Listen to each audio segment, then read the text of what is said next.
Hey guys, what is up? AwesomeTheSauce here. Hope you guys are having a great day, and welcome to a video where we finally are gonna talk about the damage and resist limits in this test round. Now, there's actually still a lot of confusion over this, and I'm involved. I agree with the confusion. I'm confused too. So I thought I would do my best to explain what the new changes are in this video, but also talk about things that I really think are bad, things that I think are okay. Just put it out in the air. So if you guys are confused about it, like I am, to be honest, basically there are some rules that we know for sure work with damage and resist, and some that are a little bit more up in the air. So the information that I'm using for this video is from the developer diary that was put out a couple of days ago, and basically it detailed how resist and damage are going to be different. What does different mean? It means that the number that you see under your damage or the number that you see under your resist, depending on how high or low it is, it might be different than the actual value that you show. For example, 131 damage is actually, if you have that much percent from your gear, your spells will actually not get a 1.31 bonus, they'll get something less. Now, the changes are different in PvP and PvE. Today, we're going to be talking about PvP. I'm going to explain it and talk about my issues with it, potential pitfalls. You already know the drill. Let's get right into it. So the way these limits work is through a logarithm. Now, I know that's just a dumb math word, because I don't like math either, but I think it is very helpful to look at it like this, because otherwise it's very hard to understand what to do with stats. So in PvP, right, every resist that you have up to 50 is not affected by this change at all. In PvP, every damage that you have up to 100 is not affected whatsoever. So if, for some reason, you were running 100 damage with 50 resist before this update started, this update has changed nothing. However, obviously, that is not the case. Obviously, it's very different, so let's talk about it. Basically, how a logarithm works is that after a certain point, you get increasingly diminishing returns. That means that 110 damage, which is 10% over the 100, is penalized a lot less than 30%, which is 30% over the 100. Until it reaches the penalty area, the relationship between the number that you see and the number that you actually do is linear. It's what happens after you have 100 damage in PvP or 50 resist in PvP. That's when there's some sort of decay. Now, this decay is really important because it's going to completely determine how certain schools can play and also what the best gear is. We don't know the extent to which this 30 or this extra 2% even on this resist, we don't know how much the decay actually is, and that's kind of the problem. So one of my first criticisms is that I really don't like that it displays one percentage, and then the percentage that you actually have in PvP is not the same. Whatever the multiplier is on this, right? Whatever you do to the 131 damage to make it do less, that's what we should see. I just don't think it's intuitive to, like, let's say, oh, let's have the turquoise robe, right? But I want to wear this instead, right? So now I'm giving up, I want to say, like 16 damage. It's really hard to intuitively say, you know what, if I'm gaining just a little bit of resist and a little bit of damage, is this better or not? Because technically you don't know how much resist you gained with that change. You don't know how much damage you actually lost. On the surface, it looks like I gained, like, I don't know, 3 resist, and it looks like I lost, like, I don't know, 13 damage. But there's no way to know until you run into PvP and see how it feels. And there's been a lot of confusion in test realm about this. A lot of people thought the resist wasn't even working. And yes, that means that the change isn't so crazy that you aren't able to see it. But also, that's a very bad thing, because now players have very little control over what stats they're going to use because they don't know the effects of those stats. So I think there needs to be a lot more transparency on exactly what our damage and what our resist is. Otherwise, we have no way of knowing what ward pets might be useful, whether ward pets are good anymore, what resist is the best to have. Like, should you have the defy? Should you not make a defy pet? There's so many questions that are hard to answer at the moment. I think a really big reason why a lot of people are confused in test realm right now is because there's a lot of things that are being thrown at us. We see completely new spells, for one. We see completely new buffs. The way we actually strengthen ourselves, we see that.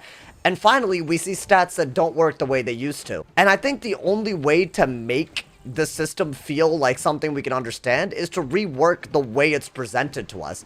I think the best way to describe how resistant damage are is that it's a percent until those cutoff points, and then it's a rating after that. So technically, it's very, very similar to crit, in the sense that it used to be like, crit used to be like the system.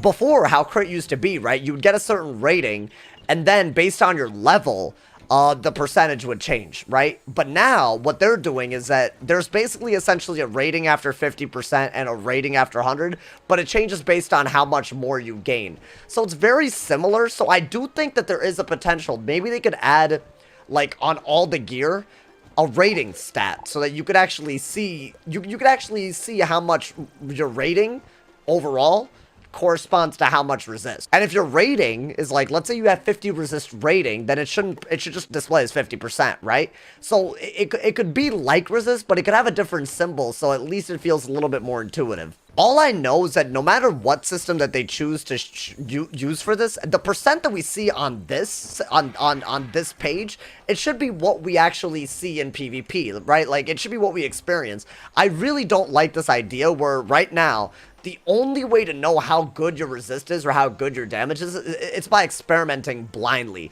Like, a lot of people have been doing something like they're wearing a glass cannon hat with turquoise robe, right?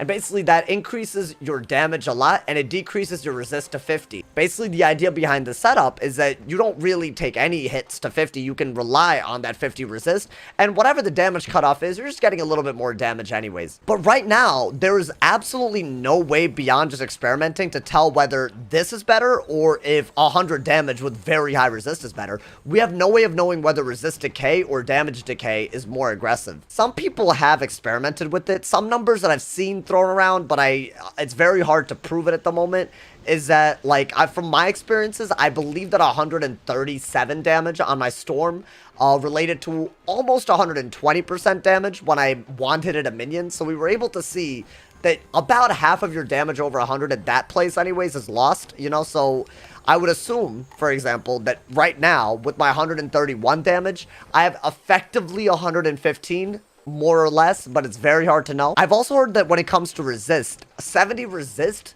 seems to be closer to 58 resist. So that might be the number that people use to, like, inform their decisions. So that means that if you have 50 resist, right, and you have 20% more resist on your display, you're only gaining 8 resist at that point. If those numbers are true, then it's a very, very aggressive nerf, and that's not necessarily a bad thing, but we need to know. We need to know. Otherwise, it's very hard to understand whether this is a good update or a bad update. It's really hard to even have an opinion on this. The other thing in the dev diary that I wanted to talk about in this video was the fact that resist might be so weak now that SHRIKE might actually be overpowered. Even though they did treat damage and resist to basically a nerf of some sort, they did nothing with pierce. 34 pierce before this update is still 34 pierce after. That means that when you SHRIKE, like, if you use SHRIKE, you're basically piercing through someone's resist entirely. I currently think that they should not touch SHRIKE, if I'm being honest, mainly because it is a very, very risky choice.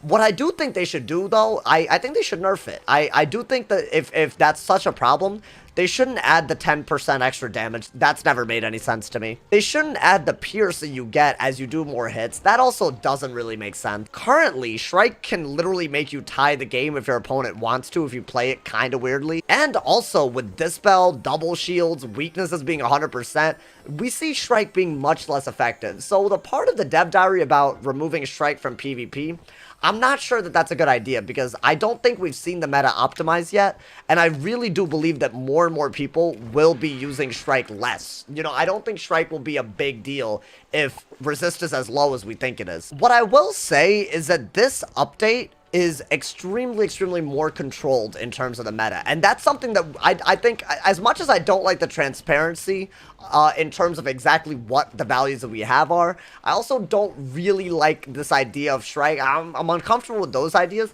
I do like the fact that the meta is being looked at very carefully, meaning that they're trying to curate an actual meta. It's not just stats are going all over the place, so you can just get one-shotted by a s'mores, or an ice will tank you into oblivion, right? there's actual balance and there's limits to how OP anyone can be now. That being said, if we don't even know what our own stats are, is there too much control being exercised here? Is a Shrike, is getting rid of Shrike, is that too much control on how the length of a match can go and what the nature of a match is? I think now that every school has a bubble, things are a lot more standardized, PvP will be a lot more fair, but it might run the risk of being a little less exciting if too much control is exerted. I think they can avoid this a lot by showing us what our stats are, obviously, as I've said like 4 billion times in this video. But also, maybe giving it a little bit of time before they pursue something like a Shrike nerf or unenchanted shadow spells is the other detail that I missed, I guess, in the dev diary. Those are very good options, I'm sure, if the meta really is still too fast. But I think those really do need time. We don't know what the time frame is on those potential changes, but I genuinely do think that too much control could take away the excitement that makes PvP so much fun. So yeah, guys, those are my current frustrations with the damage and resist limits. And those are my opinions on what the future changes relating to damage and resist and pierce, I guess, are. Let me know what y'all's opinions are. I'd love to hear what you guys think. Did I do a decent job at least of explaining? Do you understand it better? How would you change it? What are your experiences in PvP if you've done test run? I'd love to hear all of y'all's opinions in the comments. As always, drop a like if you enjoyed, leave a sub if you're new. There's tons of links in the description, including my Twitch, my Twitter, my Discord, my Instagram, and of course my Patreon. And as always, if somebody hasn't told you you're awesome today, they doing something wrong. So stay awesome, and yeah.